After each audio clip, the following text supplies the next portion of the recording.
lousy human bastards! I thought you were a myth. Well, I'm not. Why did you turn us from pets into slaves? When we hate you, we're hating the dark side of ourselves. From this day forward, my people will crouch and conspire and plot and plan for the inevitable day of man's downfall. And that day is upon you now! You heard it up top. We are returning to that glorious, glorious Planet of the Apes as we return to talk Conquest of the Planet of the Apes, the fourth entry in the original franchise that we're discussing here on Normies Like Us. With your hosts, I'll stay Colin Elias. He's kind of mentioned in this film. Okay, I'll be Mike Donald. I'm an ally. And this is Good. Jake, sir. Like Jake, sir. Caesar. I don't know. Excellent. What are any other characters named in this? I don't even know. There's Governor Brack, Armando. Jake Mondo. That's what I should Mondo. There we I'm a go. friend of I am Jake Mondo. The first ever chimpanzee to be born in captivity. I'll have you know. Right. Yep. Well, yeah. So we're back to the Planet of the Apes, our planet, and after Escape, where we kind of did a reset, where Cornelius and Zira and Milo, rest in peace, Milo, traveled back in time, and then they had a baby, and there was a whole scenario. And now we're continuing the tale of their child in this installment. But I want to ask, had you guys seen this before? I guess throw to Colin first, and then Jacob. But had you seen this before? And kind of, if you had, what was your experience, etc.? Once before, I maybe feel like this is the one I had the least grasp on, and the next one I feel like I kind of mix up a lot of details between the two, and I remember not really liking this one that much, but I was actually, we'll talk about it, pleasantly surprised this time. Jacob, how about you? So I definitely haven't seen it before. I think, like I've mentioned before, I've never seen any of the originals, so this is my first time watching all of those. And I had to say, I was very pleasantly surprised as well. And yeah, I think this movie kind of slaps. So excited to talk about it. That's good to hear. I know we kind of had you predict what you think might happen. So it'll be interesting to see how that compares. Definitely did not predict this movie. So the word Conquest, this one is so much harder to predict than all the others. It should be called like Revolution of the Planet of the Apes. 100%. True. That would have been a good Uprising of the Planet of the Apes. But yeah, well, I'm stoked that we're back here talking this. I guess if there's nothing else up top, we can just jump right into it and start talking. The fourth of the 5 original Apes films, Conquest of the Planet of the Apes. And remember, we're going to have the quiz quest of the Planet of the Apes later on too, so stick around for that. That's right. Hail Caesar. Hail Caesar. Long live the king. We're back here on Normies Like Us. Like we said, we're talking Conquest of the Planet of the Apes. I don't know how many times I have written out in the notes Conquest for the Planet of the Apes, not the title, of the Planet of the Apes. The J. Lee Thompson masterpiece, as we said, the fourth entry of 5. Mm-hmm. Yep. So we're, again, continuing the continuity with, Zira and Cornelius' child, who was named Milo after their friend who gets killed by a very bad gorilla costumed performer. In the previous movie, Sal Mineo, again, shout out to one of the great actors of our time. Right. And now renamed Caesar by Armando, and that's kind of where we picked this up. But I want to kind of, just a little bit of background, like you said, J. Lee Thompson, who directed Cape Fear's, doing this one. Paul Dinn returns for, writing duties, and we're just kind of getting a lot of familiar faces once again that we've kind of talked about. It's kind of the same kind of group. Arthur P. Jacobs still producing, it's same old. We get returning faces, etc. So, and Roddy McDowall back again. Of course, Roddy McDowall stepping in for the role of his son, basically, and continuing his long legacy of ape characters.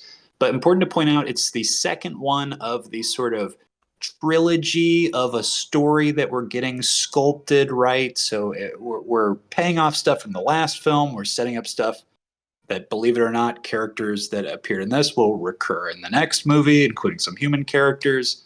Wow. And I have to shout out J. Lee Thompson. I don't know if any of you guys are familiar with his work outside of Cape Fear, but he directed a Charles Bronson movie my father was obsessed with called 10 to Midnight about a serial killer who would kill you completely naked because he believed that the cops could not hurt him if he was unclothed. I mean, it is Hell yeah. the most Whoa. bonkers movie ever made. It's the Wow. streaker theory. Nobody wants to tackle a naked guy, right? It's literally that, Mike. Right, Yes, right. and Charles Bronson shoots him in the head at the end of the movie. He's like, "What are you talking about? Of course I'll kill a naked man." Wild. It's like so bonkers. You The wouldn't hit naked me. gun. Right. That's It wild. really- I think maybe I'm mistaken. Correct me if I'm wrong, but I think Charles Bronson was maybe at one point in the running for Taylor. I wish. think- Take me to that dimension, Mike, please. No, I like unhinged nuclear bomb man kind of. And honestly, I think Caesar in this has a little bit of Taylor energy about him. But we'll get Yes. to that later. He's learning from Taylor. Yeah. Cape Fear. I've never seen the original Cape Fear. Of course, I've seen the Scorsese remake Cape Fear with Robert De Niro, and I'm a big fan of that movie. But have you guys ever seen the original Cape Fear? Gregory Peck, Robert Mitchum original, another Mm. classic I'm that not. my dad just loved. He Yeah. truly just seemed to like J. Lee Thompson movies, strangely enough. Nice. But yeah, so we're again number 4, present day, I guess, to jump into it. Generally though, like Jacob, you said it slapped. Like initial reaction, Colin, what did you Yes. think? Like just Yeah, on rewatch.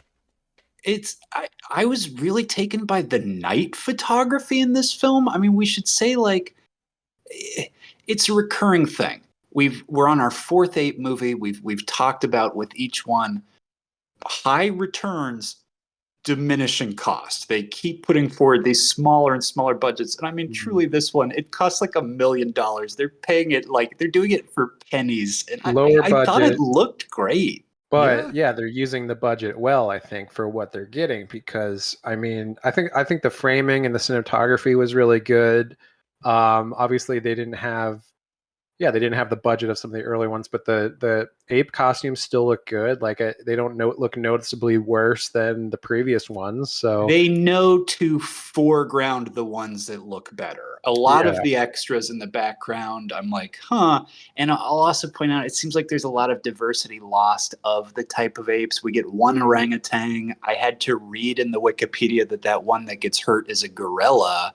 well, I thought think that, they the all kinda darker look like colored chimps. ones are But supposed to be even gorillas. They're- Milo, Yeah. I almost wonder if it's intentional to look more like a minority, but he's so dark in the face now. yeah. Mhm. And they have the different colored jumpsuits that they wear, so they can kind of group them with Yeah. the orange and the green jumpsuits, so they don't have to spend a ton on costuming there. But yeah, as far as me, I thought this movie slaps. It's basically the message of this movie is Caesar saying no slaves, no masters. Let's overthrow yeah. our oppressors, and Absolutely. yeah, I can get down with that. So Yeah. And full spoilers for this 1972 film, everybody listening at home. But that's right. yeah, it's lower budget, but I think they use it well. Like some of the costumes were recycled from other sci-fi shoots, like the jumpsuits were from another project. I can't remember the name. Some of the sets, like the command center and Ape Control, were sets from other projects. So they were smart about kind of recycling things and again using It all looks like the sets and stuff look like they're supposed to be kind of futuristic. And I know this is set in like 1993, so it's like 20 years after the first or the last movie. Sort of this dystopia where all of human society is now, for some reason, based around ape slavery. It's a big Yeah. swing for it only to be 20 years. I understand that they're like, well, how old could Milo age from the next one while still making him the main character? Again, I don't know how long they live. We've mentioned it, I think believe, he in would be every episode. 7 years old would be fine for at the Yeah. rate of He was in his chimpanzee 20s, growth. right? Because he was Yeah. a baby in the last one. The fact that they're like, no, the world is completely different and animals are gone and we've only ever relied on apes. And apes are basically walking upright and understand simple phrases. We're like, well, they're doing so menial smart, chores then. for That's crazy. And Yeah. well, like the last movie explained, of course, that there was a virus that killed all the cats and dogs in the world. So this is sort of the backstory of how apes became basically slaves to humans, is that all the cats and the Fido. dogs died. They took apes as pets instead. and then somehow they went from pets to slaves, which is I was a little confused by how they made that jump in about 20 years. 20 years. Yeah, you got to Yeah. suspend a lot of disbelief for that. Yeah, in 20 years, all pets died, and now apes are smart enough to, wear bellhop jackets truly- and light cigarettes. Yeah, and all of human society is like based around this ape economy now, where apes are doing all the menial jobs that humans don't want to do. You know what, though? If Mhm. you went into a coma in 2007, okay, and the iPhone came out in 2008, and then you came out 20 years later, you'd be like, people are fucking obsessed with this thing. What is Right. this thing? That's true. Sure, And it can do but so it wouldn't much be for like you. that's less of a stretch because I knew computers and stuff existed, so it's not like I apes are guess so. now smart enough to like follow commands and things like that's just the main thing I was confused by is how did apes get so smart? Like I know apes are smart for animals, but it's not like we can Right. actually command them to like be Is it almost like janitors. a forced evolution? Like the fact that Zira and Cornelius came to our time and spoke, other apes were like, oh, that's how you do it. Okay, no, I know. We could all Yeah. be smart. That's Yeah. sort of maybe implied with Caesar because, as the apes start to listen and follow him, they seem to be getting smarter and learning to talk. I mean, by the one end of literally it. learns to talk at the end of this movie. That's Yeah. true, yeah. And there is that element of like predeterminism or something like it's self-fulfilling, like that the apes came back here and then Caesar is born and that leads to Charlton Heston's future. Like it's this weird kind of Yeah, it's all cyclical. wrapping I mean, around. the fact that they Yeah. have a conversation in this film where they're like, well, you realize this is setting up this particular future. And Caesar's like, I'm aware. Yeah, that's his Mhm. big speech at the end, It's right? This is insane. the Yeah. dawn of the Planet of the Apes. And Literally calling it out. I want to talk about all that. And obviously we'll go through beat for beat. Mhm. One last big thing I want to set up because we touched on it in our last episode. We didn't really commit to it in our texting and prep of this episode. We haven't really talked about it. So I'd like to inquire through you guys. But to start with, how did you guys watch this? Because again, they're all available on Hulu right now. I watched it on Hulu. Yeah. They're just Hulu stream. I watched it on Hulu as well. So important to point out, that is the edited cut. Did you guys see the uncut ending that I talked about last time that sort of sets up a different ending? Oh Yes. no, I forgot that you mentioned that last time. Actually, Worth It's hard to checking out. find. what is No, what happens? Well, I'll go into super detail when we get to that point, but Yeah. basically they re-edited the entire thing because they knew it was going to get an R rating with what they said. So if you watch the version we watched, it's actually redubbed over and some footage is played in reverse. They're not helping Klob at the end. They are beating him to death. And Caesar's response is no mercy. So Yeah, there's not to jump ahead, but yeah, it definitely changes the tone where he's like, but today we're going to be compassionate. Like that is not in the gives original a whole cut. dubbed speech about Right. like they'll be subjugated and be our slaves, but we will treat them right, and it is man's that's kind right of to be the- dominated. Right. Yeah, that's the ending of this movie is like basically him almost going over the edge, and then like McDonald, the good human that helps him, is like, whoa, you're going. And too Lisa far, says buddy." no and talks him and off the that's kinda ledge. snaps him out of it. But Right. it does do that thing where movies do a lot, where it's like you kill all the guards and henchmen, but then leave the final main bad guy alive and show him mercy. It's like, but you just killed all those Joker. guards. But Right. yeah, But yeah, there is but an I alternate. understand. Yeah, and I had the Blu-ray set of these before I lent them to someone, and they were never returned because why would you ever give these back? Anyway, Right. So good. but in that Blu-ray collection is like one of the only places where they have the uncut version that you can just watch, and I was actually actively looking for it, but Hulu just had the regular cut, which is a bit It's of a bummer. only on physical. You're right, Mike. I prefer the Fuck, I wish you uncut had edit too. those. Yeah. But I'm Now, glad you brought that obviously, up. the next film has to play off of this ending. So technically, Right. we watched the in continuity ending. So canon That ending, makes right? sense. Yeah, Yeah. it's the other ending sounds a little darker, like sort of the trend of endings in these movies. But I wanted to say, Yeah. like, this movie, having not seen it before, I was waiting for Caesar to appear in these movies because I knew the Caesar from the new movies is based on this Caesar, obviously. So I was like, okay, Caesar's coming. And I would Mhm. say this movie is probably the most the one that these new movies takes the most inspiration from, is in terms of like Rise and Dawn of the Planet of the Apes, kind of following the same formula. I was thinking the same thing. Yeah, I agree. so that's pretty interesting. It's almost like they take 2 or 3 movies to do this plot. Like they just kind of take all these ideas and stretch them out. It's great. Yeah, but it shows like the origin, the new one. And I'm excited to talk about those in a couple of months as well. And I also want to point out, like you said, this movie came out in 1972, which is the same year as The Godfather. So just think about this. Wow. This movie came out the same year as The Godfather. Smaller budget, obviously, but I think it looks really good for the limited budget they have in terms of cinematography. And we know Al Ruddy loved the Planet of the Apes movies, so we right. know he saw this. He was sneaking away from set to see this. He's like, "You're making another one of these?" Yeah, Conquest, I gotta go. Like, we're trying to picture lock. He's like, what no. do we do? I'm sorry, it was more like this, Jacob. West, I gotta go see that movie.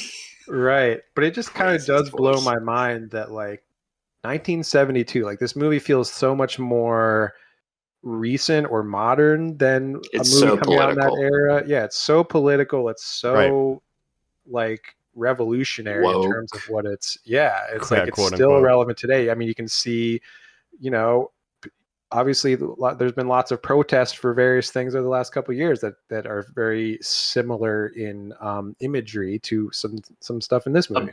Black guy is talked down to in this film and basically given the speech of, well, everybody's family tree has slaves in them.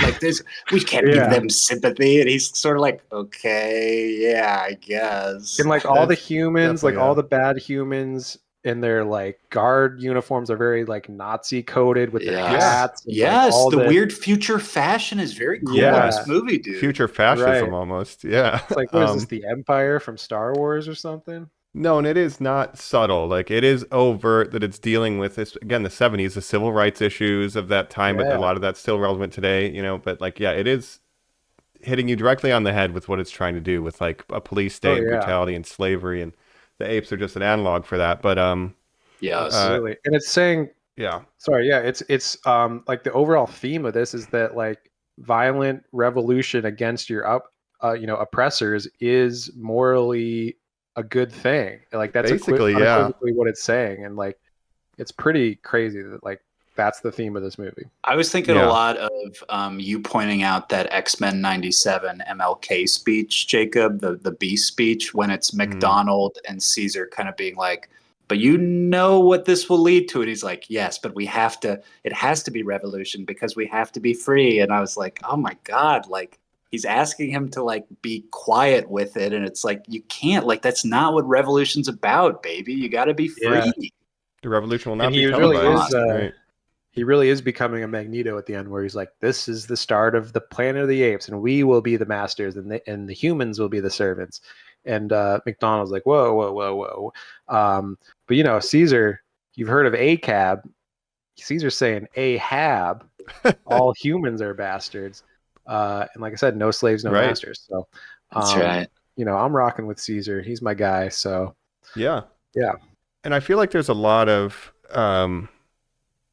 like kind of thematically, it feels almost more similar to the novel in where it's just flipped to where it's an ape in human society. Like we get a foil of Taylor's line, "You damn dirty ape," when he's like, human bastards and stuff. Like there is a parallel to Taylor's journey, but with, an ape in human society in this too. Like Taylor wanted to start a revolution, I'm sure, It's so true, Mike. Yeah. It's almost like it's bad anytime one class of intelligent beings is oppressed by another. That's kind of the overall theme of all these movies. It's like, I don't know if any one, intelligent being should be, the master of another. So we should all just get along. That's what I've been saying. It's that, what's the Fallout quote? The war never changes. It's every Planet of the Apes movie should open with like the world never changes. We just try to subjugate a version of a lesser people and it will never work. Just don't do it. Yeah, seriously. Now we're getting to AI in our generation. Like one day that's going to become a conversation of like, let's not do it. Yeah. I'm not into it. Yeah. But Caesar is becoming so like black-pilled because he's seen how his parents were treated. They were murdered by humans. He's seen how his only friend Armando was treated by the other humans, which we'll get to. But yeah, he's sort of been radicalized by just his upbringing and being like, you know what, fuck these humans, let's overthrow Also them. his experiences in that, like he sees, apes being, oppressed and abused like explicitly, and he goes through ape control. Like it's his whole journey. And I do want to shout out on the note of Caesar and Roddy McDowall. I mean, we've had him in two of the last three, right, as Cornelius, and we always like that character. But for me, like he's finally the lead, right? And this is the Roddy McDowall show. I felt like Zero kind of stole the show in the previous one, and this is probably his finest work in this series. I think this is the Roddy McDowall show, and he is crushing it. He's just really good at playing an ape. But he's astounding at playing an ape. And Mike, this character in particular, Caesar and Jacob, it's so funny that you're also thinking about this like background of how he got black pilled, where I'm also like, I'm watching this character the whole time. And I'm like, okay, like, is Caesar like the Jesus Christ of the monkeys? Like, is that what they're setting up for? Like, in the past, like the parents and stuff. You know what I was thinking about? No. You know who he is? He's the fucking Bruce Wayne Batman of this universe. Wow. Dead parents, orphaned with an older gentleman who teaches him his ways. The perfect circus uprising, like, or background where he can like observe human beings, like be around them, like work on his like physical, like, attributes while he's like entertaining.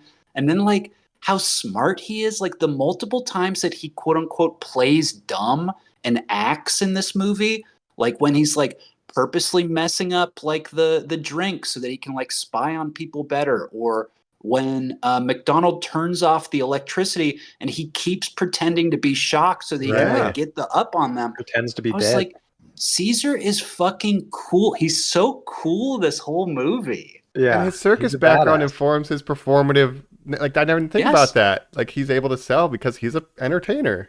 That's awesome. He's a good listener and he's a good performer, and it's so built up the whole time and executed so perfectly. Yeah, and it's such a different character than Cornelius is too. Like it is. Oh, totally. It's an incredible things character. Have escalated so much in the 20 years between these movie 3 and movie 4, where it's like humans are oppressing these apes. But I'm a huge fan of new Caesar, Andy Serkis. But before there was Andy Serkis, there was Roddy McDowall. I say the two greatest ape performers of all time, possibly. You know what? I would like to look up to see if there's an interview where he talks on if he's got some sort of special admiration for Roddy McDowall, Jacob. That would be really cool to hear Andy Serkis talk about the prior Caesar performance. Yeah. Did he take any kind of mannerisms? Because the way he kind of has hunched and holds his hand, like there's such subtlety with what Roddy's doing here, and it's a wonderful thing to watch. Like that performance alone is worth checking this movie out for anybody that hasn't seen it. Yeah. And I guess we'll talk about later, but like, where does this rank in terms of, where does it rank within the series for you? But should we get into like the plot and stuff and kind of go deep by deep? Yeah, because we basically open with 20 years later, and Armando and Caesar are kind of traveling through the city, and then they kind of witness some ape abuse by the police, and then he yells out like Taylor, and then there's a bit of a, hey, did that ape talk? And then there's kind of got to go into hiding. Well, that's where we kick off, kind of. Yeah, and first we open with like we're introduced to this new dystopian world where you see these groups of apes being put to work, mopping and doing different janitorial things and pouring drinks and everything. And we meet Armando again, our guy Ricardo Montalban. Looking sexy as hell. They've aged him up with like a goatee now. Yeah, he's got like gray hair, but I don't really believe that he's 20 years older than he was in the last movie. in no way. It's filmed a year later, He's looking good. Worth pointing out, you talking about the differences in the opening, Jacob. We've had 3 films with a static environmental shot is how we open these movies. And instead, the chaos. We open right from black, and it is these workers being pushed downstairs, basically. You see their toil, like the hard labor they're about to go to, like the rough conditions that they exist in. It's so much more chaotic. Yeah. And there was an opening shot that was cut where there was like police find a body of a dead ape servant, but then they find that it's covered in like cuts and bruises, like it's clearly been abused, and they're like, whoa, we should probably cut this out for the ratings sake. But it was going to be even darker to open, to again hit you over the head with the oppressive kind of situation. Wow. Yeah, and this movie is already pretty dark. I mean, again, this whole human society, like there's ape control now. There's like all these guards and stuff. Their only job is to like make sure apes don't start like attacking people and stuff. They're conditioning them like for different conditions. Yeah, so we're slowly like kind of prison. Yeah, which we'll talk about too. Which you get like the punishment in a prison is a guy holds out a banana and another guy has a flamethrower at them. Yeah. Well, yes, we meet a waiter ape that was not conditioned for fire. They have that line like, "Oh, we thought you conditioned it for fire," and then that's, I guess, what that is. Just hold a banana and shoot a flamethrower. I guess so. That's so scary. Yeah, it's wild. But Armando and Milo, aka Caesar, are kind of walking through the city, and this is, I guess, his first time off the circus. So he's kind of seeing. Do they take a helicopter into the city? Yeah, I think they take a helicopter. Caesar's wearing this cool leather jacket, and they're like, "Is that ape permitted? Does he have a permit to wear those clothes?" Yes. Mm-hmm. Yeah, because everyone else, all the other apes are wearing these colored jumpsuits that kind of designates their job. And clearly Caesar has had a pampered life, quote unquote, and that he has a mentor, not a master, and seems to have more human-like privileges. Yeah. Yeah, the nicest human out of all the humans, which is Armando, who's just a friend of all the apes. And did he kiss Zira? He did, right? Saint Armando. He kissed Zira, yeah. Of course. If you're a human male in this franchise, Mike, you kiss Zira. Yes. Man, but so yeah, he has had this. He's the only ape who can talk still. Everyone believes that the baby of Zira and Cornelius was shot 8 times by a crazy person in the last movie. Thrown into the water. So he's been in hiding. He can't really talk in public. Armando's always telling him, don't let him know you can talk, because it's big deal.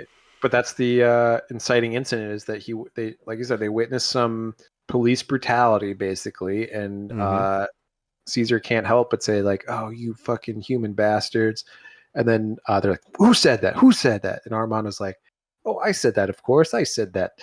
It's like, it sounded like your ape said that.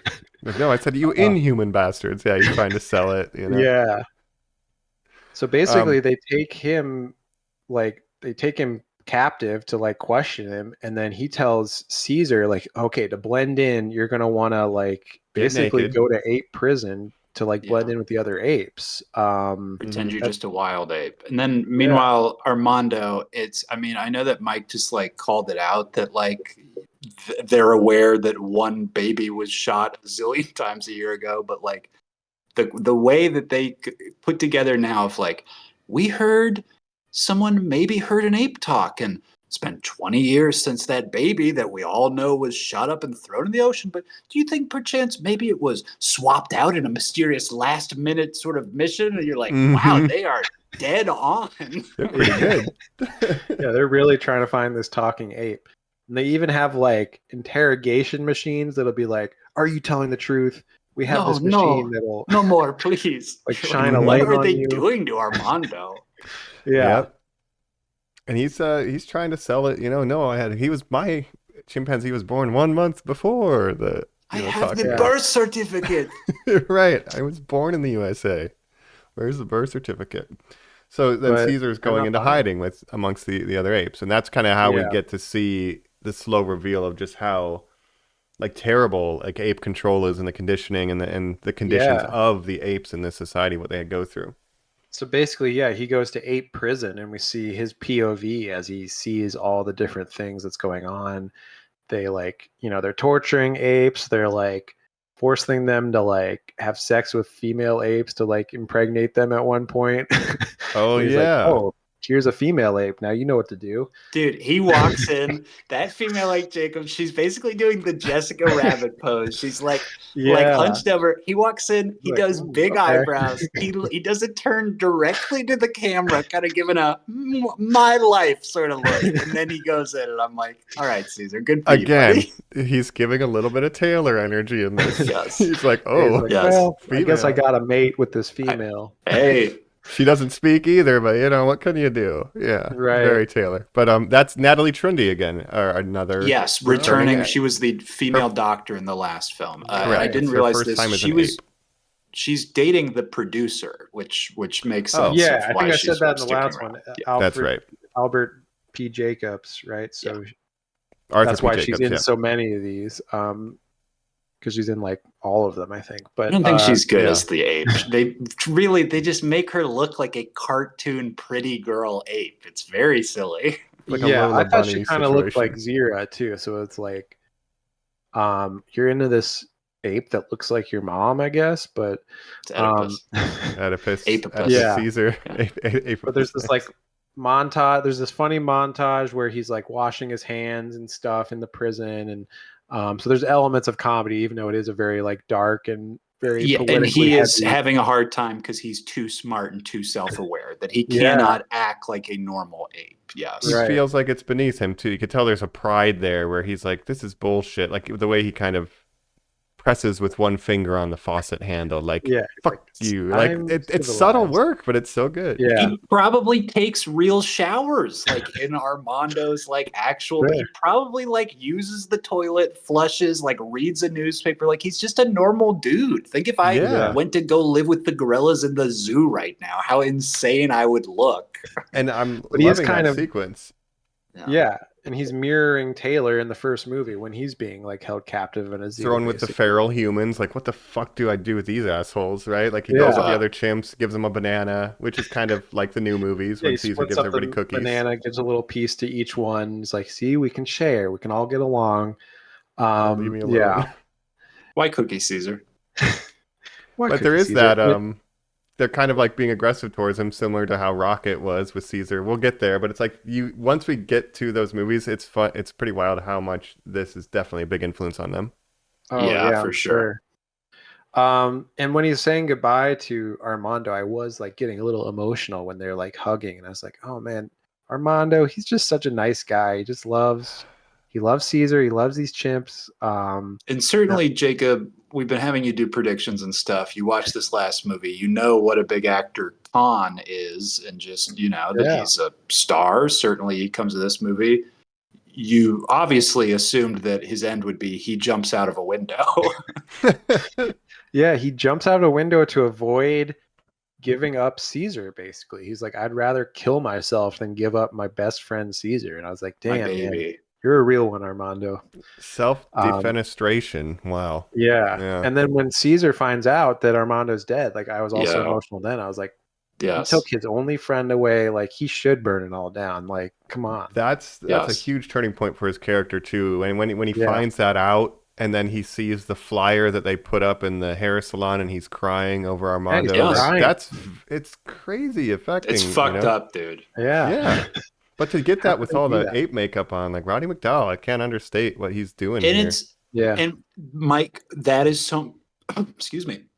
That is so important to point out because the performance level, because he is also having to hide his intelligence, this whole section is a silent pantomime performance. It is just the little looks. It is just the thoughtfulness, the expressions that he's putting through a pound of makeup and tears. That's remarkable. Yeah. Yeah. There's so much of him just like you see his reading of a situation and like he's like digesting it and putting, like his intuition, right? But it's all silent. Like, and to do it so subtly through all that makeup, it's pretty incredible.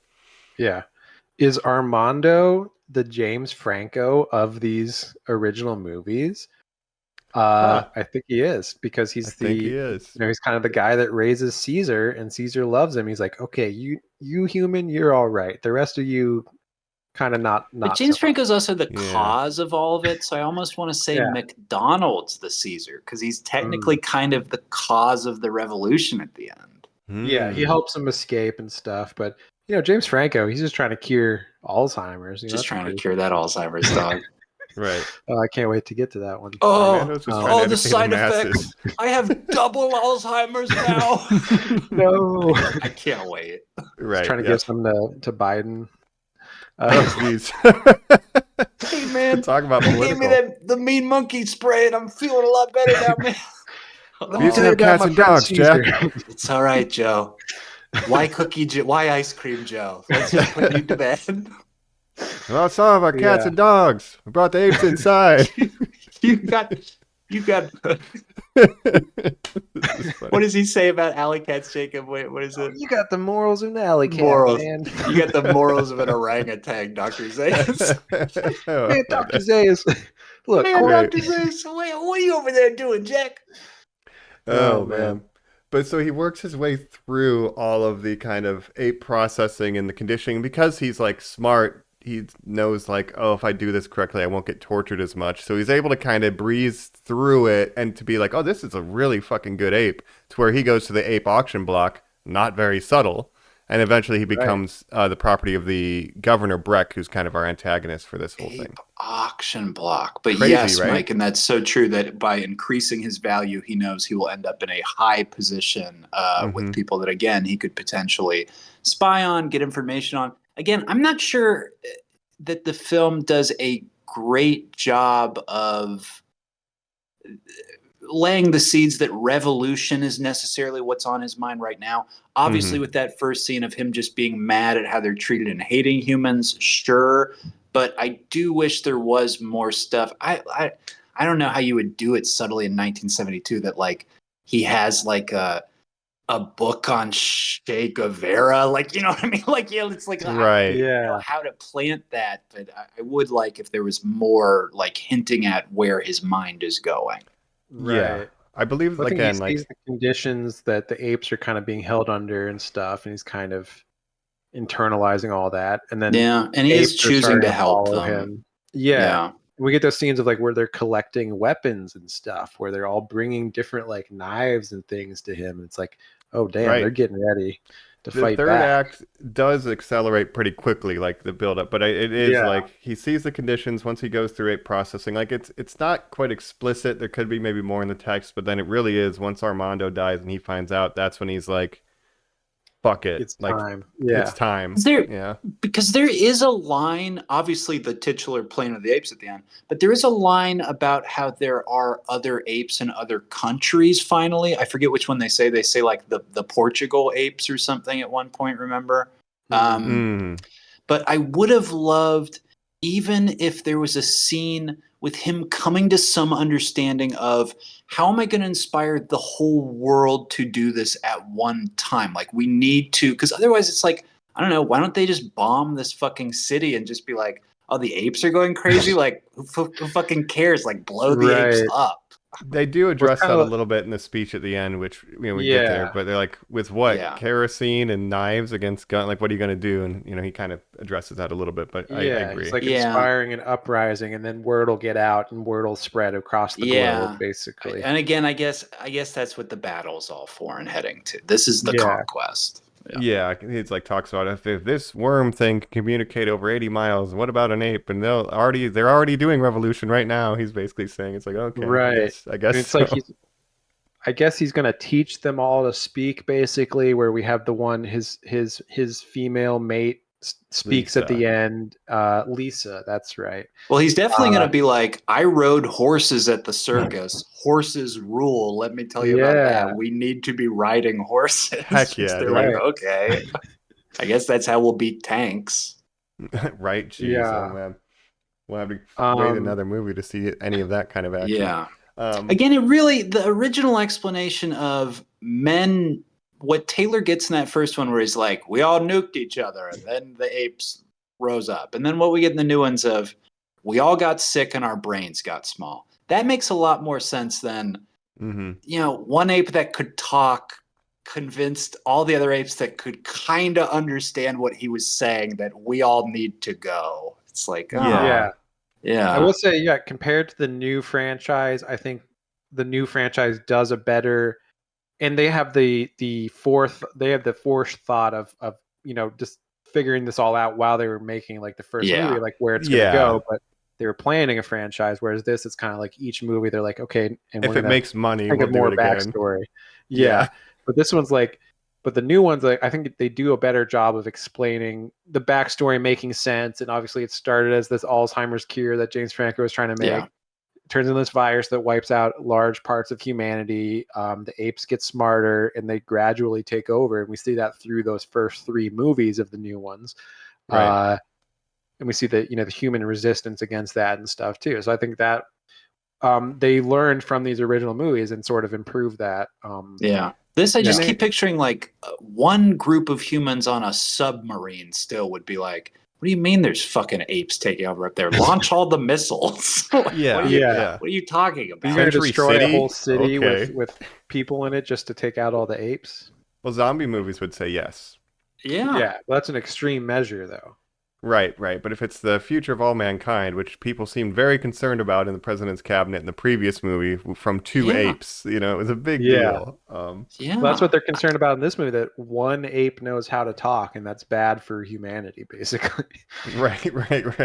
And the new movies did have the benefit of, the hindsight. Like they could see the entire work of these original 5 and then kind of streamline it. But it's like, they maybe knew what they wanted to go. Yeah, so to retcon something from that to this, it's like, if Caesar had like a version of simian flu that the other apes would catch that made them smart, like that's a way you could kind of but we also magic just have wand better it. sci-fi terms now. If a guy in 1972 had been like, I was making the cure for Alzheimer's and it developed a deadly pathogen, people watching that would be like, what the fuck are you talking about? Yeah. I mean, the best they could do is like a virus that kills all the cats and dogs. Okay. Which did get really spun into kind of the simian flu. Like that idea of a virus wiping out something was here. Yeah. But Caesar is not really connected like to all the other normal apes. So there's no explanation for why normal apes are suddenly getting smarter and even learning how to talk. Like Caesar, we know he can talk because he comes from two civilized apes that could talk from the future. He's from the future, basically. Yeah, it just seems like mimicry. It just seems like Lisa at the end is like, if I move my lips kind of like how he's doing it. She's almost like a parrot. No. Right. Yeah, what they're saying. Humans see, human do, But they can understand basic commands. And we do know, like, apes, we can communicate with them to a certain degree. Like, there's, like, Coco the gorilla and stuff that... Coco turned out to be a lie dog. That was a whole... It was a fraud. Lied. I don't think it was a complete, like, they do have some intelligence where you can show them an apple and say, this is an apple, and they understand that that's like an apple, and they can sign, apple, please, I'm hungry. So they have some knowledge, but they can't speak. Like, obviously apes in our world cannot speak. Technically, like, I don't think the vocal cords can even do it. Yeah, they're not parrots. Right. Yeah. But they are one of the smartest animals of all the animals. And how have we never brought up, Mike, surely you're a fan of this, the Congo 1995 adaptation with the gorilla that has the Nintendo Power Glove that makes her speak through sign language. Yes. Bad gorilla, ugly ape. Yeah. I like that movie. It's Amy want green drink. Amy. Yes, that's right. Yeah, that's a good one, by the way.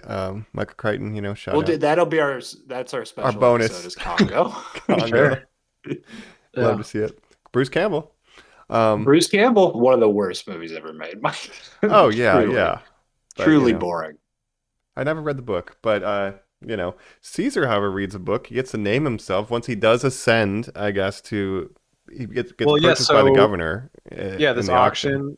Governor Breck, who's sort of the main bad guy, is like, I'll take that one. He seems like he could be a bartender or something.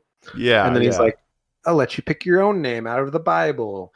And Caesar's flipping through it, and he's like, oh, good thing the word Caesar is in the Bible, I guess. So Armando was a religious man. He probably was around Bibles. He knew exactly where to find it.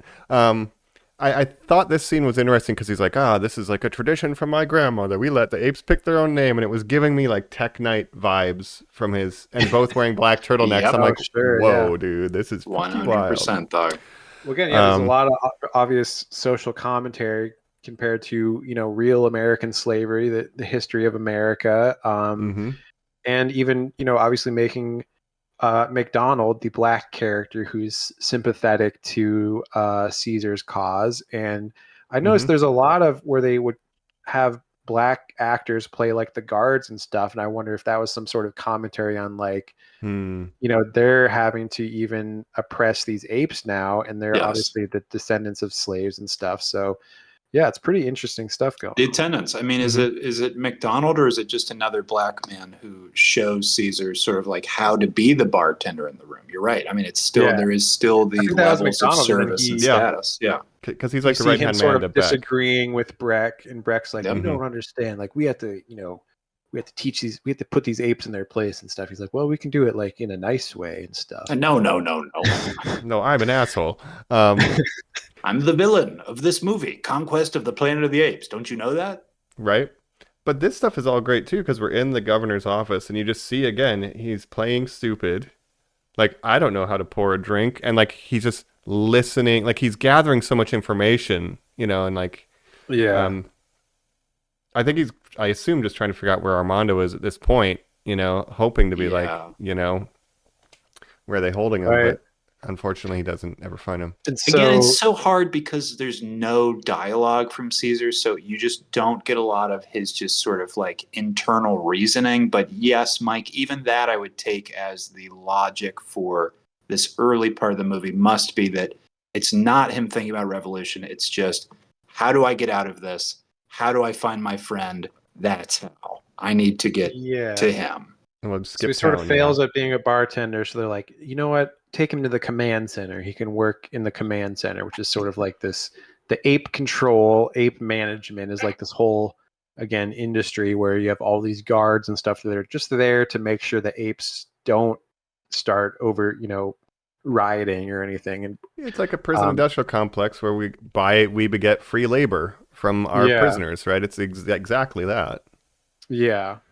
So that command center is where they keep an eye on all the goings-ons, right? Yeah. Yes. Right. It almost seemed like also the difference between sort of a house slave versus a field slave, right? Yeah. Like there's something going on there, probably. Definitely. Yeah. Absolutely. Where again, we just get more information about how ape control works, and then I think pretty much the big turning point is then he learns about Armando's death, and then it's like. Yeah. Well, we see the Armando scene where they are questioning him, and they use this futuristic device to be like, we'll know if you're lying. Use the truthicizer. I'm like, whoa. Yeah. And they are kind of like, oh, we'll let you go, but just finish out this paperwork. We'll bring the truthicizer in real quick. But you're free to, like, they're kind of swerving him. Yeah. For some reason, they just don't believe anything he's saying. Like, it seems totally plausible, but they're like, no, we know that you must have the talking ape. Like, they're so set on finding the talking ape. And then somehow they do figure out that Caesar, the talking ape, is working for the command center, which I was sort of confused how they figured that out. But do you guys know? I know he reveals himself to McDonald, and that's when they have that conversation. Like, I figured if everyone would understand, like, why I got a revolution, right? Oppression is bad. Yeah. The line I'm seeing here on the Wikipedia entry is literally, unfortunately, Breck eventually learns that Caesar is the ape the police are hunting. So even that just feels vague. They're like, he's been under our nose the whole time. And McDonald is sort of like walking with him, and that's when Caesar decides to reveal and be like, you're one of the good ones, I can tell. The Roddy performance here of sort of like the hunched over, looking at the ground when he's choosing to sort of look up, the strength of his vocabulary and words. This is when I'm like looking in 1972, I'm like, what was like the best actor conversation? Why were you not like, I don't know, like giving this ape man his flowers? He's done this for 4 movies now, or 3, because he didn't come back for the second, right? So but basically Breck is like, McDonald, bring me my ape, and McDonald's like, ring. Maybe I should let this guy go. And I sent him to do something. He's not here right now. Communicate with you. He's like, picks up that hallway phone. Would you guys even pick up the phone? I would have just kept walking. Breck's like on the loudspeaker, like, you better pick up a phone right now, McDonald. My ape. That's right. And that's when he decides to kind of help Caesar. But I don't even think they talk about this plan where he's going to turn off the power before. And this is like, obviously he's in this machine where they're electrocuting him, torturing him, Caesar, just trying to get him to talk, they're like electrocuting him. It's like crazy. And then, Talk. he does Yeah. reveal that he can talk after a while. And they're like, Please, you know what? Kill him. don't. Put him Please. down right See? now. He does talk. Yeah. Meanwhile, McDonald is going to the power room and just in the nick of time turns the power off, right? So they can't kill him. Yep, and that seems independently motivated. So yeah, McDonald does kind of turn off the power, and we get that great scene where he's pretending to be electrocuted to kind of get the swerve on him. But I want to back up a little bit because even before revealing himself to McDonald, he starts, like you said, collecting the knives, and there's this great montage, which is one of the greatest things ever, is him in the background, like nodding at an ape, like, yes. All the apes bringing their knives and things to him. You get a little Return of the Jedi nod sequence, Mike. You're right, in that it's just a series of apes going, spill the water. And like, how is he communicating to these other apes? Like, all right, collect Again, all your they weapons. do not We're starting understand a revolution. words. Right. Yes. Right. So it's some kind of... But they're just slowly like, yes, it's time. It's time. He to really overthrow seems to the have it humans. together. We'll just do what he does. It is like him behind a bush, though, like, yes, do it. He really is like ape Che Guevara or ape, Malcolm X or something. He's like, yes, start stockpiling these weapons. Start, getting ready. The plans are being laid. It's pretty crazy. Revolution. Yeah. Yeah, the and last I half hour appreciate of this that. They have their movie is little insane storeroom. Yes. Just real quick, just to really spell it out, because I just find this so fascinating. Before that electricity sequence, or I guess right after the montage or whatever, but when McDonald's talking to him and he says, what is your plan? And he's like, revolution. And he's like, but you understand that, like, we're on a track that your parents have set us on that ends with all of humanity, like, being destroyed.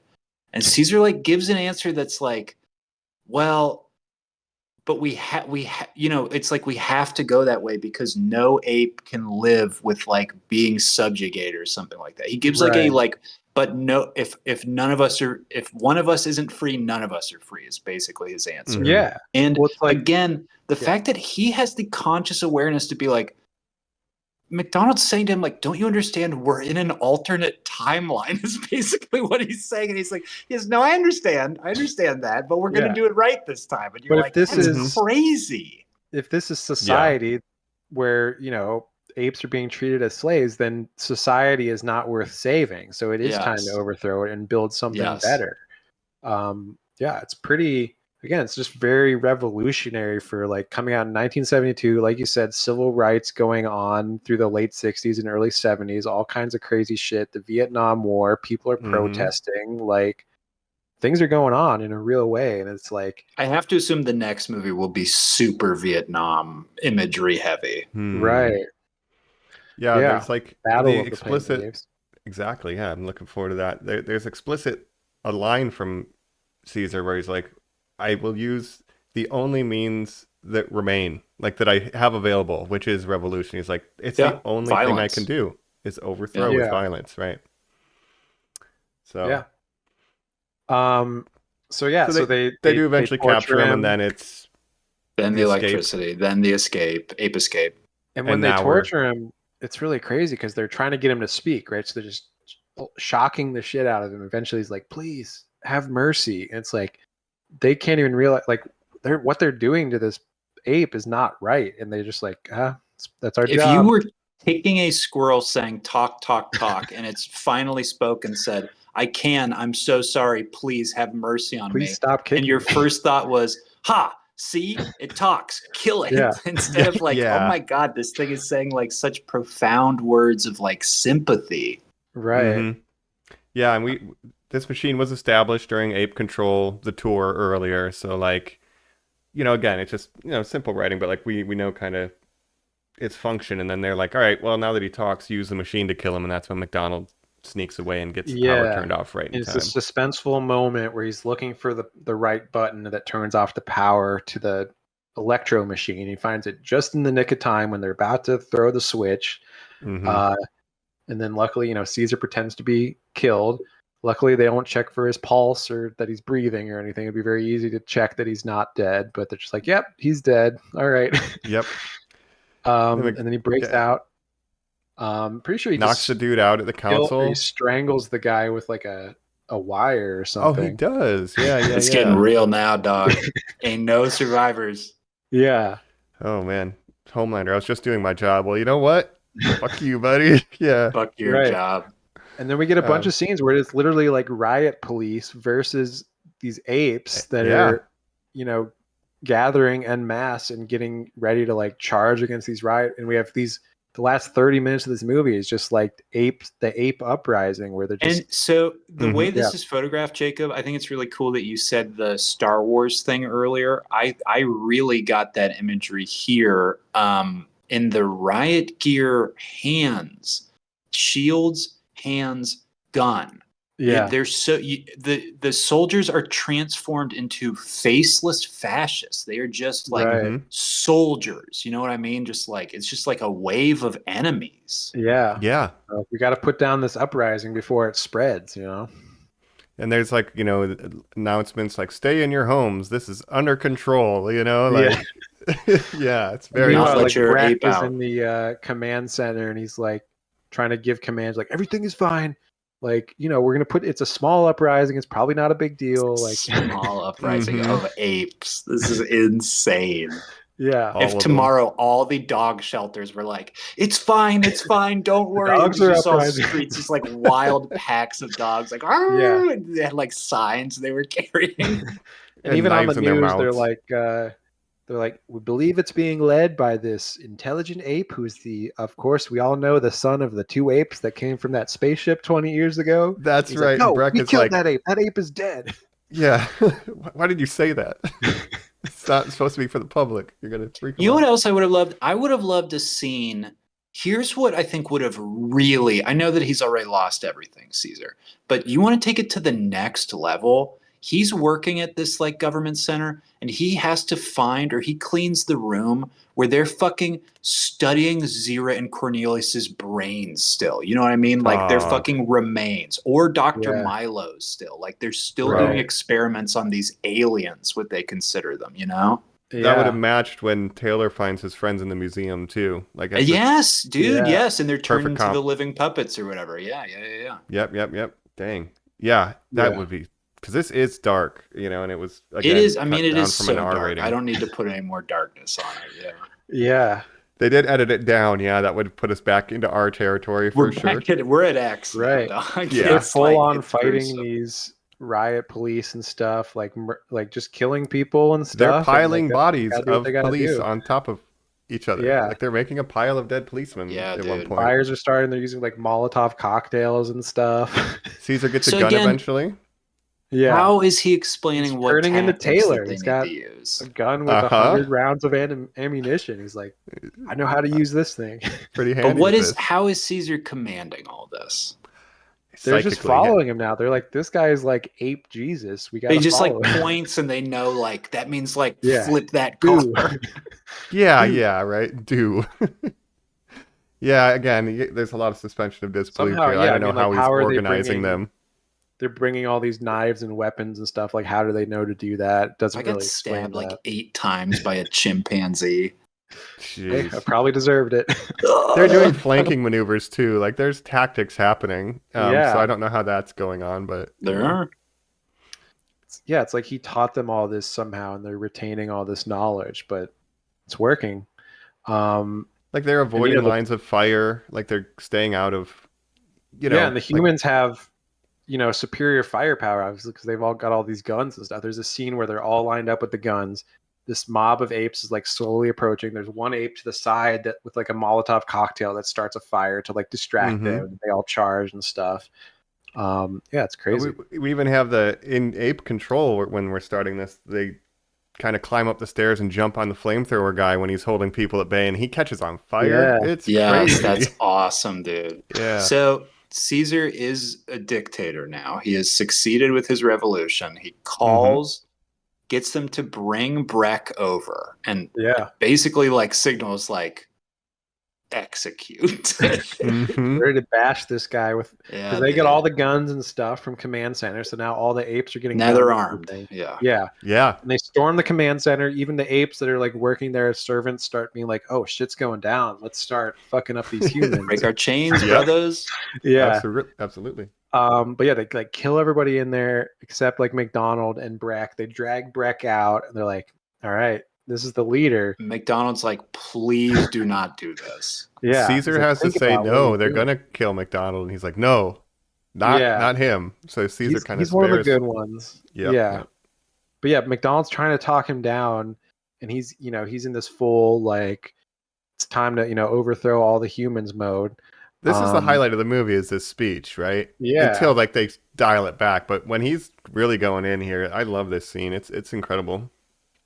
Yeah. And yeah, he really is like ready to kill Breck. He's like ready to let them kill Breck. And then it takes, McDonald's talking to him. He's kind of debating with McDonald. And then Lisa, his love interest, I guess, who got injured, I guess, because she's like bleeding in the head and stuff. Yes. And yeah, she learns to say no, basically to say like, you are going too far. We got to be more like an MLK and be like, you know what? Maybe violence isn't the answer, except sometimes it is. Now, in what film did we learn that the first word of the revolution was no? Remember? Oh. They tell us that in maybe Beneath? Maybe that's when they're recapping through Brent, maybe. Yeah. And again, once we get to Rise of the Planet of the Apes, that's the first word. No. Caesar. Says to Draco Malfoy. He's like, Lisa say no is to me? home. Remember, that's Right. how this movie ends? Right. Yes. So I'm looking, it's going to be crazy to watch those and be like, wow. I'm so excited. Yeah. We've really earned, quote unquote, the good ones, even though I would argue these are all. So again, I think the minute we're done with this, let's watch it on YouTube. I would be curious to compare what you guys think about the original ending versus this one. I'm with Mike in that the power. I mean, this whole scene, you're like, no way. Like it keeps going further and further. So when it actually gets executed in the original cut, I think it is quite powerful. Yeah.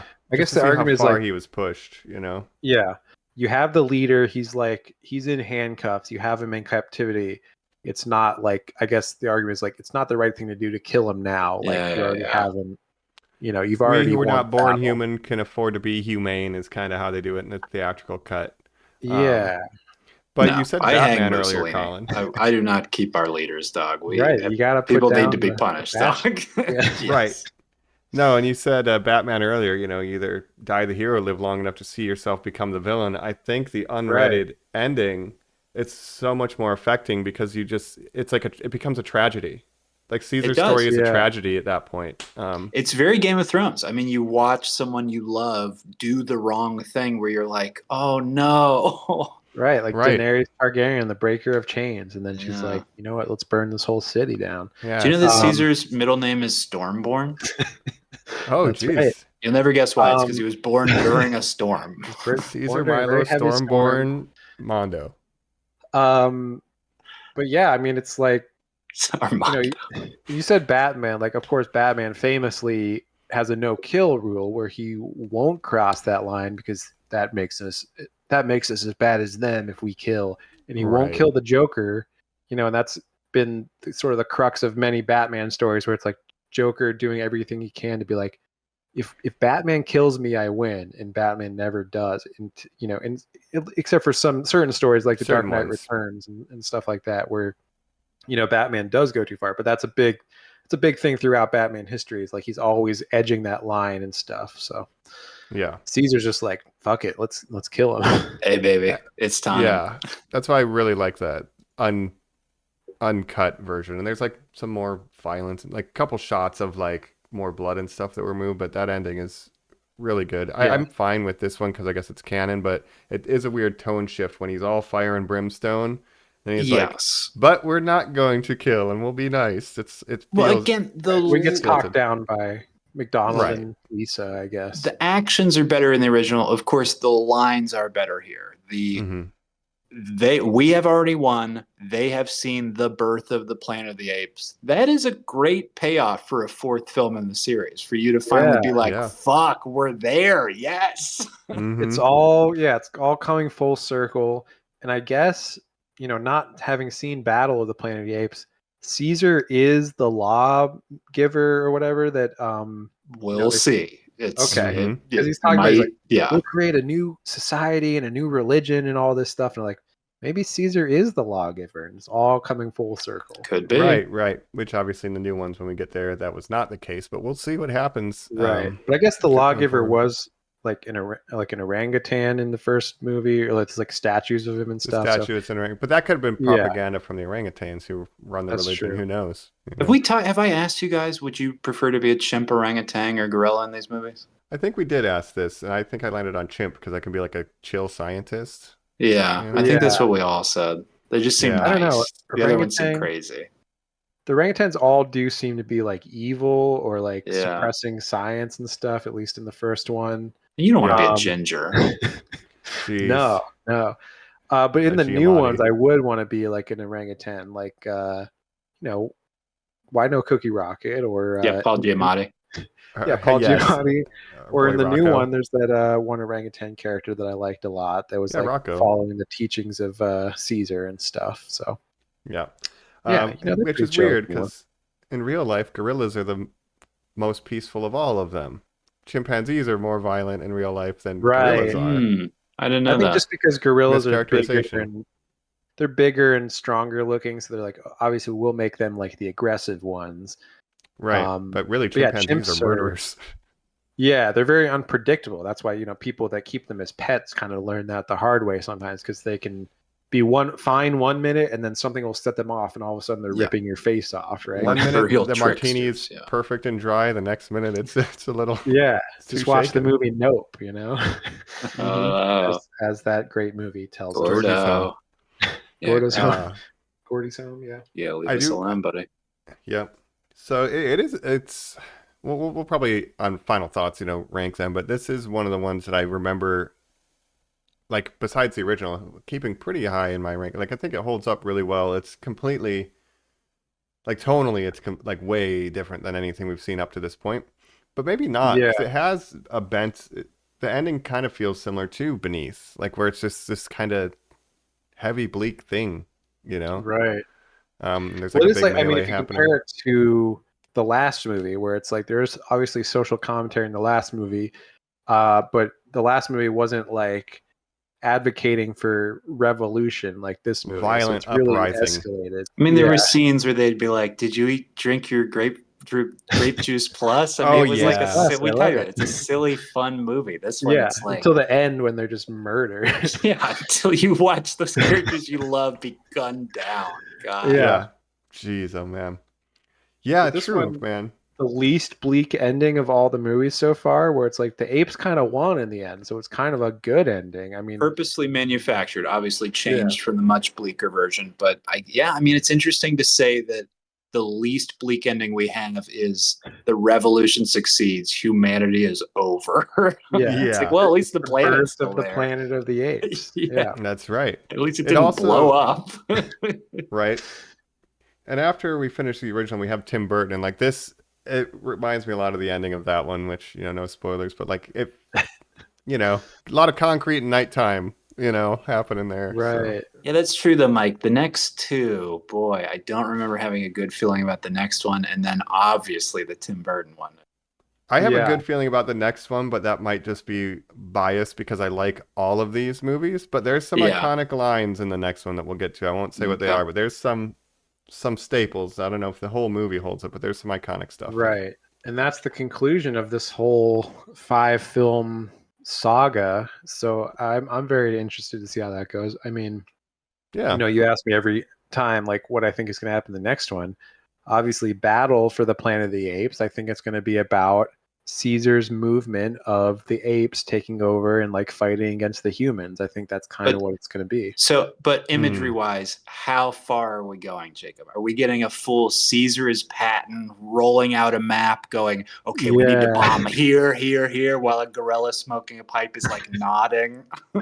I would love yeah. that. And I feel like maybe they Go are going to be Romney. like riding horses and stuff. Using guns, putting on like helmets, like Yeah. like operating a tank or something. Heck yeah. Could be, yeah. I'm No, excited. I'm stoked. Well, I guess before we get to final thoughts, that's pretty much the plot of this. We'll do final thoughts, but before that, as always, we're gonna do a little you quiz it up, you maniacs. You quiz it all the hell. It's the quiz quest of the Planet of the Apes right after this. Hell yeah. We're back here on Normies Like Us, and we talked a little Conquest, and we're gonna keep talking it because we're about to take a quiz. That's right. Quiz it up, you maniacs. Quiz it all the hell. The quiz quest of the Planet of the Apes. It's right now. Before we get into that, I wanted to share a couple fun facts. First of all, this could be called Conquest, Khan, because of Ricardo Montalban. Yes. But then we have another sort of loose connection to Star Trek in that Harry Rhodes, who plays McDonald, was also in Roots with LeVar Burton, which obviously Geordie LaForge. So there's this weird kind of connection there. So that's cool. He was a good actor. I like to hear that. And I like him in this good. movie. So My problem with Ricardo Montalban in this movie, Armando, it's not showing that chest enough. He's got to show off that. He was much better dressed before in the previous movie. Yeah. Well, that too. But to wait 2 movies and then for him to not be in this one much after that last one where you're like, well, he's about to be the co-lead. It did bum me out a little. Mm-hmm. Yeah, well, he's kind of got the Taylor in the second movie part where it's like, yeah, he's in it, but yeah, he's not in it that much. I'll be here for a little bit. Yeah. All right. Well, let me pull up my quiz here and then get the scoring out. You know how it works at home. It's generally true and false. We have 1 for true, 2 for false. We lock it in and we reveal. And that's how we're going to do it. I'll be keeping score here. Last time we had a tie because they're just so smart. And I kind of ran out of questions. So we'll see if that happens again. I have 10 questions here ready to go. So I guess we can kick it off right now if y'all are ready. Question number 1. All right. Director J. Lee Thompson was originally offered to direct the original Planet of the Apes movie, but had to turn it down due to scheduling conflicts. J. Lee Thompson was going to direct the original Charlton Heston one. True or false? 1 is true. 2 is false. Okay, know when you're I'm locked ready. in. All right. Locked 3, in. 2, 1. Reveal. True. Say true. 2 trues. You know what? You're both correct. So There that's we go. point for each of you. An easy one to open up. So yeah, he was offered the original Planet of the Apes. He just had a scheduling conflict, and then finally was able to film this one.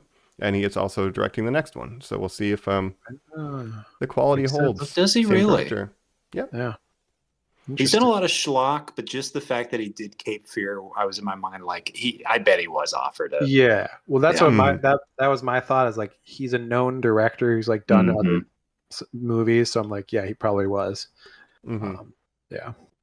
But yeah, so that what could have been. Yeah. Question 2.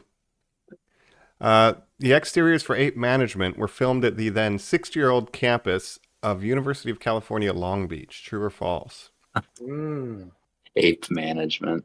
Mm-hmm. UCLA, Long Beach. UCLB. Yeah. UCLB. Yeah. University of California, Long Beach. True or false? UCLB. I'm locked in. All right. I'm locked in. 3, 2, 1. Reveal. I'll say true. A true This and a seems false. false. This did True to not me. feel I like don't a know. California movie to me. Well, here's the thing. Colin, you said false. You were correct. Jacob, you're wrong. So a Sounded little bit of true a to me. swerve. It is a California movie. A lot of it was filmed in Okay. Century City.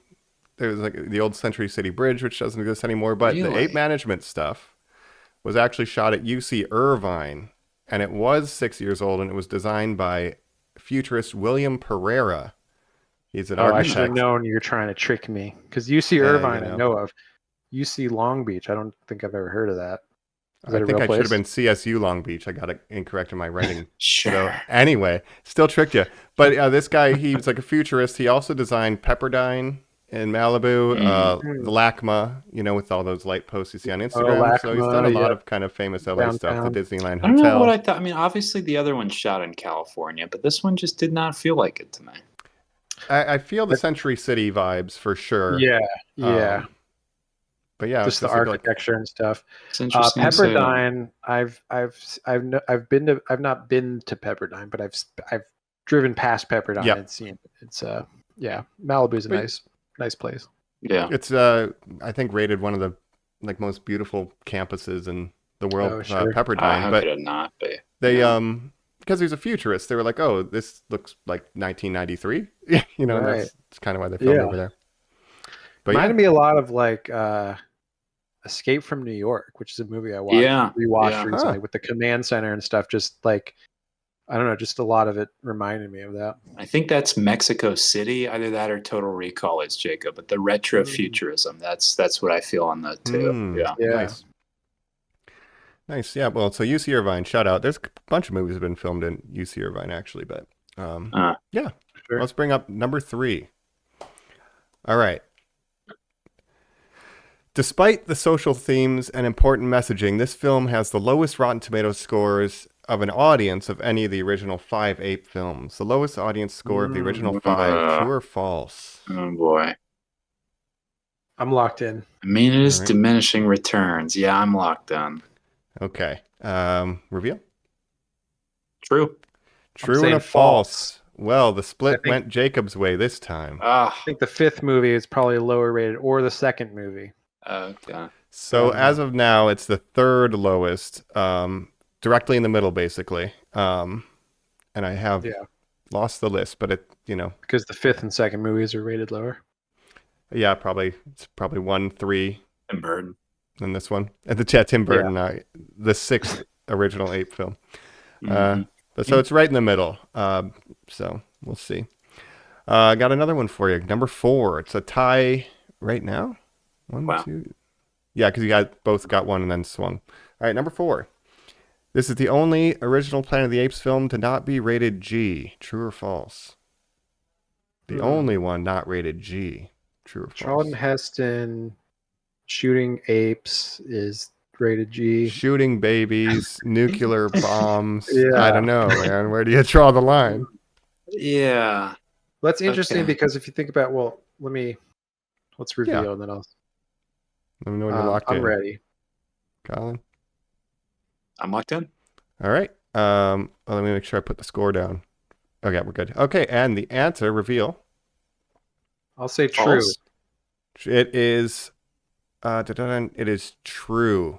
Wow. So point for Jacob. Well, here's my thinking. So number one, Yeah. the ratings in the 70s were different. PG-13 was not a thing at that Right. time. It was invented later.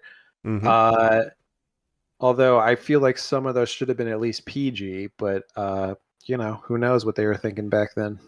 Yeah, the rating scale was a lot different. Again, we mentioned there was an R-rated cut of this, so obviously it was PG, but what were the other ones? They were all G technically because we didn't get PG-13 until Temple of Doom and Gremlins kind of were like, whoa, wait a minute.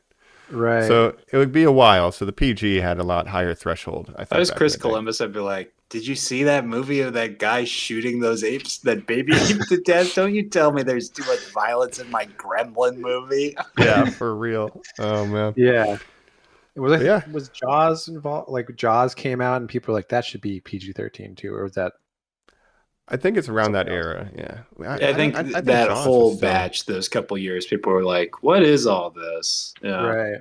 Yeah. Let's see the Jaws rating really quick because that's in the 70s. Just out of curiosity. Yeah. Oh, it's Right. yeah, it's gotta be. PG. Jaws was just PG. So it was maybe they were like, That hey, might have been one of the ones where it's like, started the conversation. there should be a new rating for movies like this. Is- And then Not we get quite Temple R, and Gremlins. but yeah. Is Mhm. Star Wars PG or PG-13? Ooh. PG-13 wouldn't have existed then, I don't think. Okay. Oh, you're right. Because Truly, it was like Temple You're of right. Doom, like Yeah, early 80s. You're right. Of course. Gremlins. 77. Yeah. Yeah. I don't see episode 4 immediately. The It's AI gotta is be like not. G. Yeah, that's what I'm thinking. Oh, there it was. Come on, AI. PG, episode 4, New Hope. PG. Okay. Interesting. Yeah. Okay. R. right, well. R. Right. Remember how many That's times Ben Kenobi says, "Move, you fuckers"? Well, we're gonna get that when we get the freaking extended Rebel Moon. Thank God. That's right, Mike. It's Talk coming. about Hell yeah. revolution. Our That's the Star real Wars is revolution. Hell yeah. We really Yeah, want yeah. some We will be Snyder doing Cut. an episode, a mega episode, a 4-hour long, uncut, I'm gonna unrated Armando episode. myself if we Dude, have we to do have to Jacob's that. prepare the tits are road. out the whole Yeah. time. Heck yeah, man. Gooner Yeah. gonna goon. Well, let's bring up number 5 on that note. Let's do it. All right. We're gonna go. Contrary to what we see in the film when Caesar's plan is to hide amongst a shipment of orangutans, they note that, hey, there's no chimpanzees in Borneo, and that's kind of how they discover a stowaway, but there are chimpanzees in Borneo in real life. True or false? There are chimpanzees in Borneo. True or false? And Borneo is where in the South I don't know, world? but that Asia. line did stand out. Right. Yeah, I was like, how does that guy know that? right. His job is to know apes, I guess. Yeah, locked I'm gonna be in. locked in. All right, reveal. I'll True? say true. I tricked you both. It's false. Sure. I don't even know where Borneo is. I'm Southeast Asia. okay. I'm geographically illiterate. So We are Americans, so it's fine. Yeah. But the film is I couldn't correct that afford there them. are none in Borneo. Ah. Orangutans are native to Borneo, but chimpanzees makes are not. sense. So it was like an interestingly specific detail for them to like, Borneo is a city or a country or what? country. It's a type Got of it, ape. got it. Yes. Well, the Borneo. I know there's like Borneo orangutan. monkeys or something, right? Some monkeys that live in Borneo, probably. Yeah, I don't yeah. know. I could for not sure. point to Borneo on a map, so I failed. It's Some people are colorblind. Some people are face blind. Jacob is, of course, state blind. He cannot tell geographical locations. That's right. right. Yeah, it's like Southeast Asia, Singapore, Vietnam, Thailand, kind of down there. Okay. Okay. But so got you both. No points awarded. Number 6. All right. Conquest of the Planet of the Apes has the smallest production budget of any of the Planet of the Apes films, including the reboots and remakes. True or false? Locked in. Locked in. Reveal. Gotta I'm be gonna true. say true. The only That's one that right. I think maybe could be lower would be the next movie, but I guess I think to blow it out, they were like, you know what? We're done. You can have 2 pennies this time. Yeah, Right. yeah. We found this in the sofa. This was budgeted of 1.7 million, and it made 9.7. And adjusted for inflation, that's like a $12.5 million budget to make $73 million back. Oh, so okay. not that's kind of bad. crazy. Yeah. As we You know know, what, they've guys? all been Yeah, number one that's their weird. first weekend. Yeah. Yeah, I guess that's so why they kept making sequels. But I knew Yeah, fuck, I guess so. squeeze blood from the ape stone, but they, we're lowering the budget, so this is the lowest budget. It makes sense, it's Yeah. set in the modern day. There's one featured ape that needs serious makeup, like your recycling Yeah, sets, yeah. makes Yeah, sense. that's That's true, the cheapest Mike. one. I knew it was Um, lower budget than all the new ones, obviously, because now movies cost like $200 million to make instead of Yeah. $1 million. For Can you real, a $1 million quiet indie drama called like House of the Apes? Yeah. Oh my gosh. We can honestly, afford one ape costume. Yeah, or one ape. We got one good CG. ape. Yeah. That's why they did the time travel too, but it's like, we can't have Ape City anymore. Like, that's too much. We need, Nah, dude. Right. We We need ain't 2 about apes. that life. and then they're like, nah, Why fuck did you that. We include need one. mutants in that one? We're not paying for mutants. Yeah, What get out are of you here. talking about? You Gotta gotta think build like New Charlton York. Heston probably had commanded a certain amount of salary that now they have lesser known actors where they're not. One of the actors is the producer's girlfriend. It's like nobody's Yeah. getting paid on this movie. Fucking Oh, yeah. Hari Rhodes, McDonald's is probably like, oh, you're not going to pay me TV money? Yes, I will do this movie. Absolutely. And Yeah. honestly, for his screen time, like how many days do you think Harry Rhodes had to show up? Really? I was wondering about that, Mike. That's an interesting question. I don't know. It's like I mean, pretty he's much he's in the background of a good amount of scenes. he's in the very opening when we see the apes being abused. They're like, "What are you doing, causing a scene? That we can't be doing this in public." It's like, so he's kind of the voice of reason there. He's always in the governor's room. He is kind of always around command center. Yeah, interesting. But yes, I'm ready for number 7. All right. The Planet of the Apes series is the longest running American sci-fi film series, period. The longest American sci-fi film series, longest running concurrently. I'm sorry, you're saying Planet of the Ape, not these original 5 or whatever. Planet You're of the saying Apes whole as a thing. It would have to continuum. be, yeah. It would Yeah, have it's the to be. longest running. American sci-fi series. True or false? Okay, I'm locked in. Longest running. Yeah, I'm locked All in right. as well. Reveal.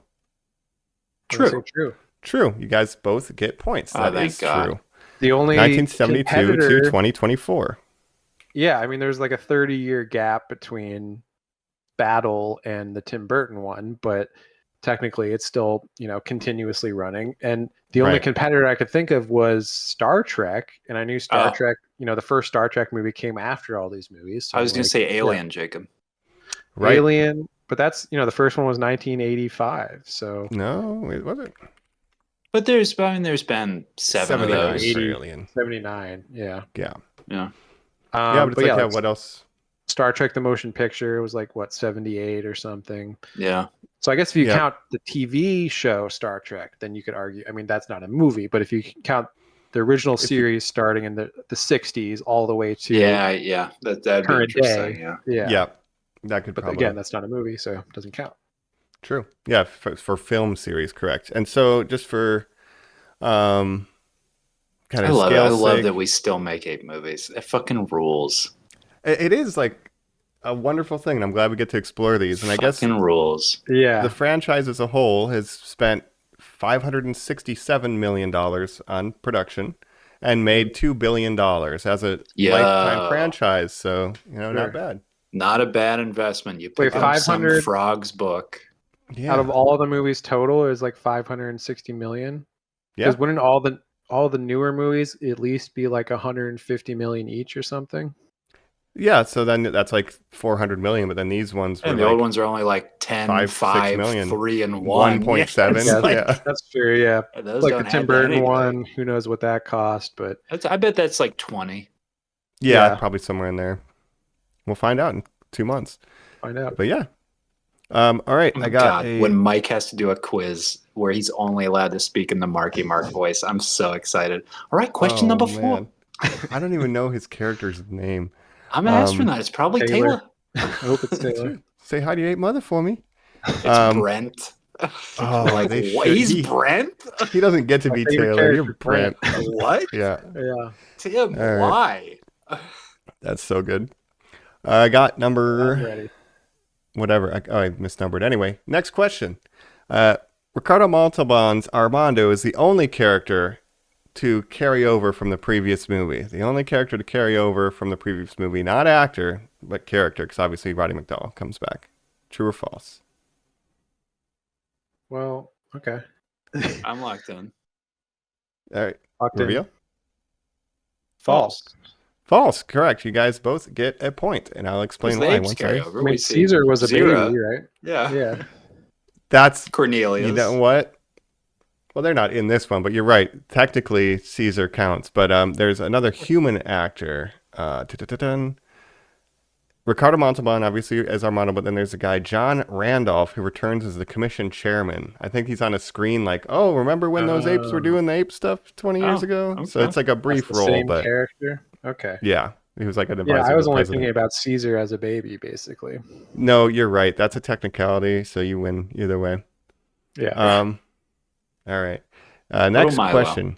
I have 3 more. Milo. Colin, you're trailing by 1 at this point. So Ooh. any Come split that back. swings your way. Yeah. All right. While the plot lines vary greatly, there are analogs to the characters Caesar and Governor Breck in the original Pierre Boulevou novel. I don't know how to say his last name. Bouillet. So there's similar characters, albeit flip-sided because of the Right. ape-human thing, but Okay. I'm locked in. true or false? I'm locked in. All right, I'm going to say reveal. true. It sounds like it could Saying be true. false on that. All Oh, right. man. Did we just Colin, you tie got it your up? swing. Yep, There it's we go. tied. Oh, no. There we go. I just tricked you. Shit. It's just all made up from Paul Den. You know. Okay. It I don't sounded think any of the plausible. apes have any names in the books. I can't remember. Really? Huh. Yeah. But I thought it would be at least plausible that they had a mean governor ape. Oh, it was plausible. You know. Gotcha. It was Well, I have plausible. 2 more, so it'll either be a Ooh. tie or we'll see here. 'cause right Monsieur now it's tied up. Lebrecht. Well, He Colin's is a villain. never going to get another one right. So. Oh, yeah. Well, honestly, this one we kind of talked about, but I'll ask it anyway. So, Conquest of the Planet of the Apes is directly responsible for the main plot lines of Rise, Dawn, and War for the Planet of the Apes. True or false? Okay, I'm locked in. All right, reveal. Say true. You guys both get your points. We did talk about that earlier, and it's going to be really cool to kind of go back through and Hell yeah. see all this expressed, especially once we see battle. Like, I think there's a lot of from my memory, there's a lot of DNA from both battle and Conquest in the reboot movies. James Francisco returns as exactly Brent. But I'm not even thinking just the whatever the guy who directs Rise, Rupert, whatever his name is. He did that Ghost in the Shell movie. Right. Thank you. You're totally right, Jacob. But Matt Reeves, the guy who obviously does the two people think are like astounding. I'll look this up, but I bet there's an interview where he's like, this one is his favorite movie. It just feels like there's just so much of this DNA in his films. Sure. Mm-hmm.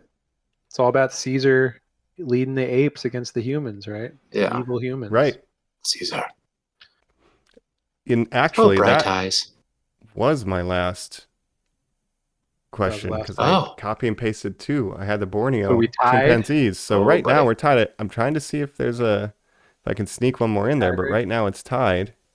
We're just gonna keep this 7-7. Yeah. Wow. We'll have to do the legacy lead, but I don't have one in the hopper right now. Oh well, it's too easy because it's like I found one, but we'll see. No, it's too specific. Like it's obvious. But what this one was, Frank, the gorilla who lights cigarettes.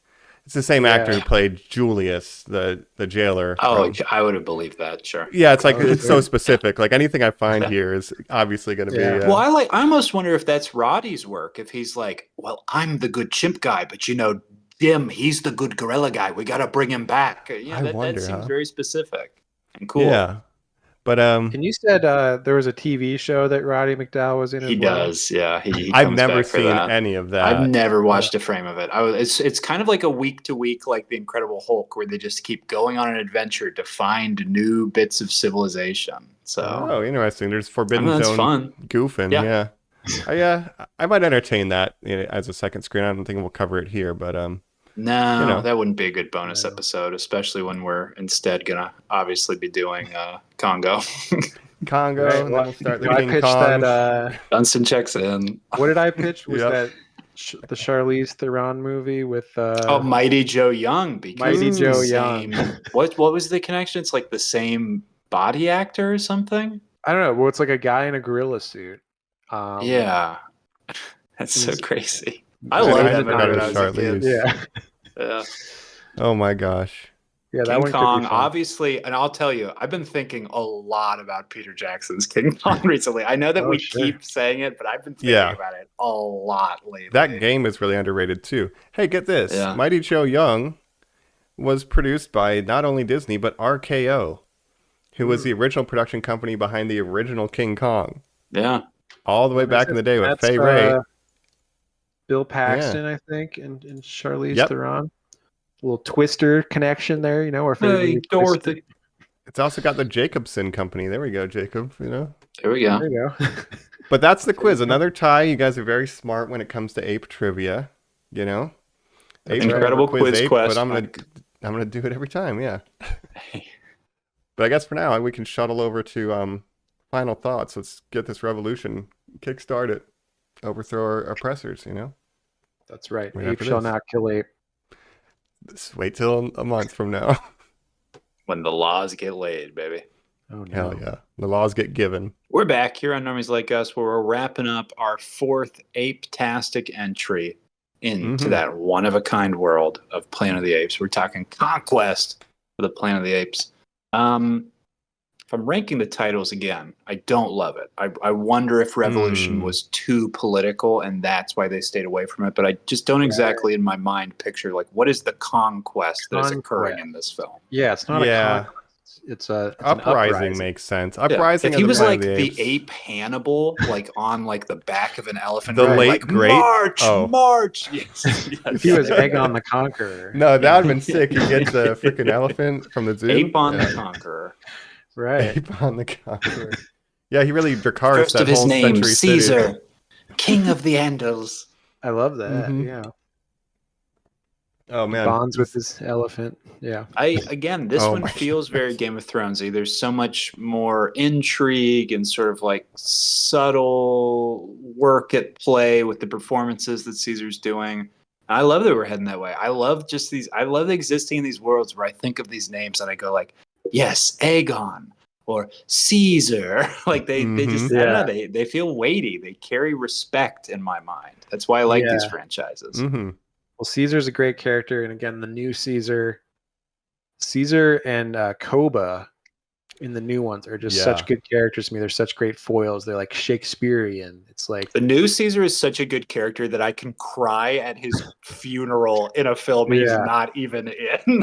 Yeah. he's such a good character that yeah, they can make a movie set like 100 years in the future that's based on his teachings and That stuff. has four characters that are like, that guy rule.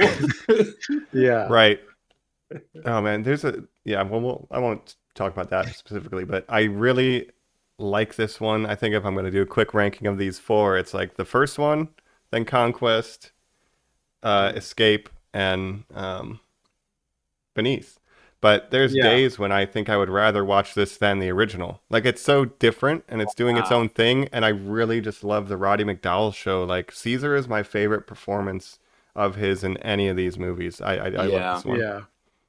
I really like this one as well. I don't know if I would say, so I'd say the original first, maybe Escape, then Conquest. Mm. But Escape and Conquest are pretty close. But I think Escape's a little bit better, and then Beneath is fourth for me. I feel like the ending is less depressing than Escape, so it's Yeah, easier to it watch is. this, even Yeah, though it's darker You're right. overall. Yeah. right. But I disagree because I'm so save the whale pilled. I love my comedy movie. I go Escape Yeah, number one. That payoff at the end is so good. It's the characters that I love the most. Mm-hmm. Then I'll go one because I love the original guy. Then I gotta go Conquest. Then I gotta go Beneath. Fair. Okay. yeah, And we have one more in the pipeline. Um, yeah, and be sure to check out that uncut ending, listeners, if you haven't seen it. We're going to check that out yeah. here. I gotta check that out for I sure. wish that's my headcanon. I really like that one a lot because it's this kind of tragic downfall, but Yeah, well, as any movie, this good ending themes. is like the good guys win. Caesar almost goes too far, but is talked down. But the other ending is like he does go too far, and then it's sort of a darker turn on it. It's like, oh, he's becoming a bad guy, sort of. Yeah, Right? it's like an Animal House almost. You become the thing you seek to destroy, and they just Yeah, kill Boxer. Breck with like the butts of their guns. Like that's bludgeon him to death. It is That's wild. crazy. right. So, Jacob, we've had you do predictions, but given Yeah. what you know about this franchise versus the fact that you know the next one was supposed to be considered the last one, do you think it has a Yeah. bleak ending or not? Well, really, I think battle. I think it's gonna be the apes versus the humans trying to take over the world, and then I assume it ends with the apes winning because that's how the Planet of the Apes becomes the Planet of the Apes, right? Hundreds of years in the future. So I think the apes do come out on top. Whether that's a bad ending, I don't know. I think that's a good ending because the way humans, are portrayed in this movie, it's like they need to be like stopped because they're fucking evil, Oh, yeah. So I don't know. There's something too with like how complicit the everyday citizens are in this status quo of the oppression of the apes. Yeah. Like just at the salon, like it's so like Right. It's like benign to them, it's right? normalized. Yeah. Yeah. And it reminds me of movies about like American slavery. Like there's a movie called 12 Years a Slave. That's a really good movie. Yeah. Mhm. And it kind of shows, like white people in the South just going about their day. Even if you weren't a hardcore like believer in slavery, you would just be like, well, that's the status quo of society. So I kind of go along with it. And that's kind of what a lot of people in this movie do. So Yeah, I'm picturing Yeah. a fucking green book that's Planet of the Green Book, where it's a ape jazz musician driving through the South. Mm-hmm. But Mike, I mean, on to that tone of what you're saying, like that opening you talked about, like the ape being found as a servant all scratched up. I mean, that's like iRobot to me. Like that is like such a dark mystery. It's almost setting up and presenting that it is interesting that clearly that is what this film had on its mind is how do we treat the people we subjugate? Yeah, and I think like as a young person when I first saw this movie, probably 10, 11, like somewhere in there, pretty young. Like this series was one of the first times I was like made aware of social commentary in media. Like this I remember affecting me greatly. It's like, whoa, this is saying something. Like even though it's hitting you on the head, I was always kind of had a soft spot for this because I was like, wow, it's making a statement and I agree with it. Like do not subjugate, It's important. So I respect it for that kind of eye-opening moment in my film media literacy life anyway. Yeah. And especially like the era this came out in, like when this came out, there had to be like people being like, oh, this movie's like fucking a communist movie or something, because there was like a huge like anti-communist, anti-revolution side of things with like McCarthy and all that stuff in Hollywood where they're blacklisting communist sympathizers and stuff. And like this movie is very left wing in that way, where it's like, the hardcore conservatives and stuff I think would be very against this movie. Well, do you remember when Huac and McCarthy moved past the Red Scare into the Great Ape Scare, where they were interviewing all those people? Are you hiding monkeys? You're hiding your movies? That's right. You're sympathizing with the apes. Yeah. Yeah, simian sympathizers. They had no patience for the simian. Well, that's my band's name. Did I tell you that, Mike? Simian sympathizers. It's a lot better than Infant Annihilator. My hit single, "Caesar is King." Oh yeah, The King is Dead. Long live the King. Great album. One of the best. But yeah, man, I love this movie. And I'm looking forward to Battle. I haven't seen this one. I've probably seen more frequently than Battle, but I remember enjoying it a lot, and there's a lot of iconic moments. So in a month, it'll be cool to check that one out. But I'm just glad we did the old Conquest. I think maybe not as high in your rankings, but I just really like what it's doing, and I like that Roddy gets an entire movie to shine. Yeah. Yeah. I mean, again, Escape is number 2 and this number 3, but they're very close because I think they work together well as like this is like a direct sequel to Escape. Yes. So yeah. You could almost watch these in the order where you watch Escape first and then loop it back around to Beneath, and that's like the final one. You almost don't need those first two, Mike. It's interesting in a franchise called Planet of the Apes that's maybe the least important film in the franchise. Yeah. And it's like these last 3 are a prequel to the first 2 essentially. So it's like if you look at them like that, it's like how Star Wars, they made the originals and then they made the prequels. You could watch the prequels first if you're going chronologically. You could watch these first if you're going chronologically. Yeah, and it's just fun that, like, as a result of trying to save money, they were still able to be like, well, maybe let's explore how this came to be in an interesting way. And, and they kind of use these modern era, like the time travel, post-time travel movies to, like, explore these ideas. Like, you revitalized the franchise, but, like, also made some cool shit. Like, you were trying to save money, but, like, they're still good. It's just so about something. Yeah. The other amazing thing to me is that they used to make sequels like the year after. Like, all these movies got made in like a 6-year span, all 5 of these, right? And it's just like crazy. Like, now it's like a movie gets made and then like 2 or 3 years you'll get a sequel. This one's like they made 5 straight from like 68 to 74, right? It's like that's TV stars used to be TV stars, which is why, and we were just talking about this, opposed to these 8-episode seasons, it used to be 24 and they were made back to back to back to back because if you were a TV star, you were a TV star. If you were a movie star, you were a movie star. You made sequels to your movies because you didn't do TV. Now it's not as ubiquitous. People need to make that bag. You're not as specialized. You do anything you can. Yeah. Yep. And would a Apes TV show work now? I mean, we have these new movies, but is that something that would work? An 8-episode? I would worry about. I bet we're getting there. 8 episodes. Yeah. I mean, now it's like, yeah, a lot of shows like Game of Thrones and stuff have this huge budget where they can spend, like, each episode has the budget of a smaller or mid-sized movie.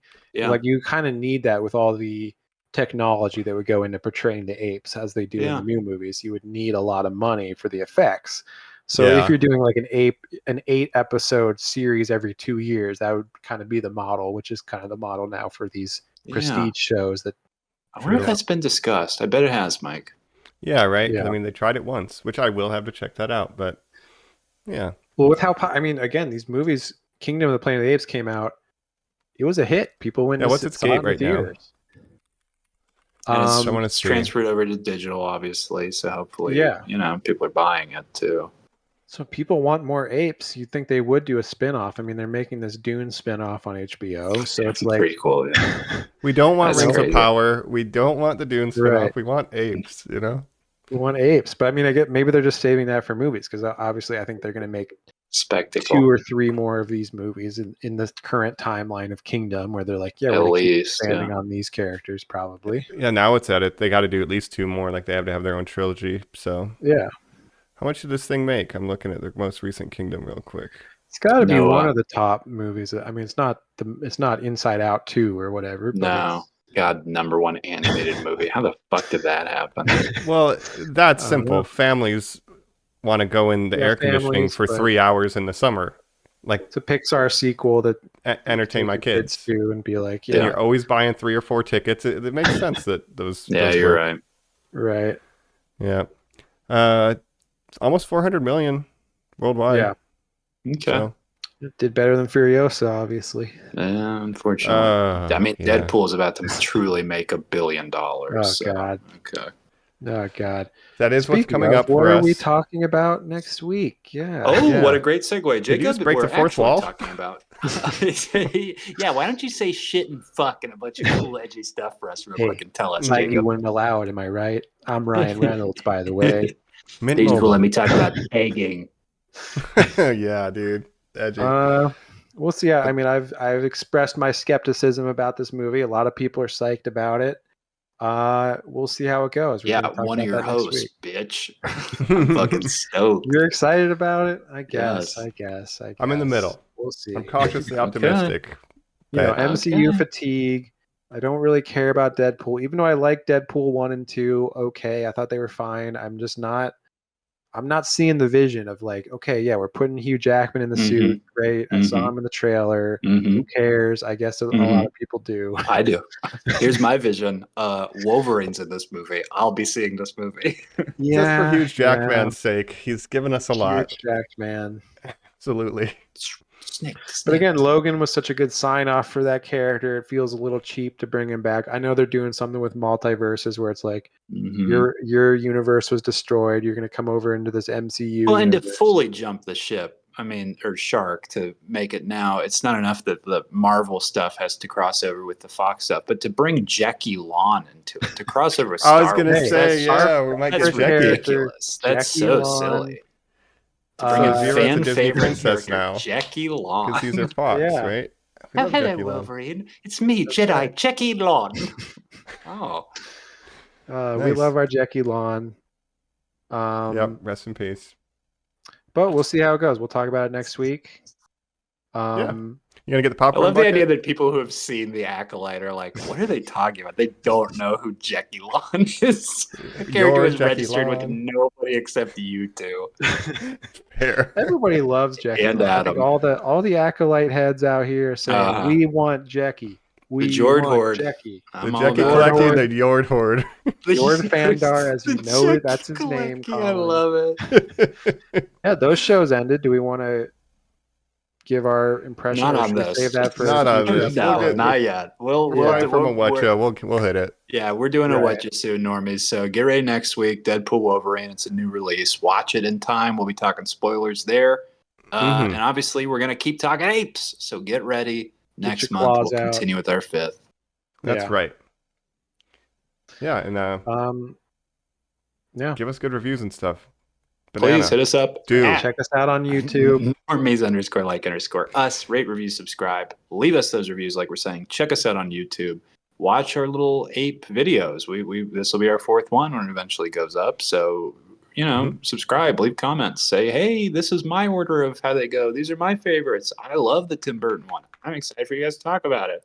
We'd love to hear that. Of course.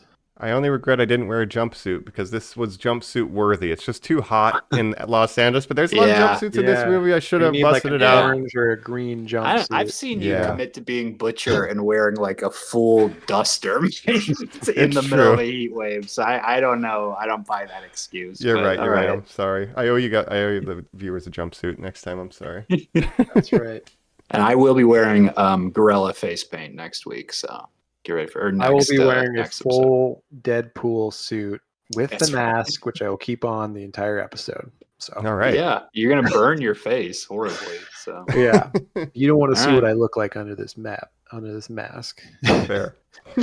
So we've been your hosts. This is Colin Nelius, Mike Donald, still an ally. This is Jake Mondo, your favorite circus owner. I love you, Caesar. No, oh, Caesar, I love you. Where's our St. Francis of Assisi medal? Come on. He kind of gets the little worm that he puts in Chekhov's brain. He kind of fights a little truth serum. That's interesting. Right. Wow. And then he jumps out a window. That's right. Captain, I can't do it. Yeah, it was crazy when Caesar pulled out the book Moby Dick and pointed to the word "I spit at thee." my dad read me this every night. He was a lunatic. Yep. Yeah. I never see that man named Kirk again. I swear to God. Set the Alpha 5. Goodbye, Caesar. I must go home. Set the Alpha 5. This is Circus Alpha 5. Yeah. Circus Alpha 5. All right. Normies, remember, ape shall not kill ape. Ape shall not kill ape. The king is dead. Long live the king. Bye. Bye.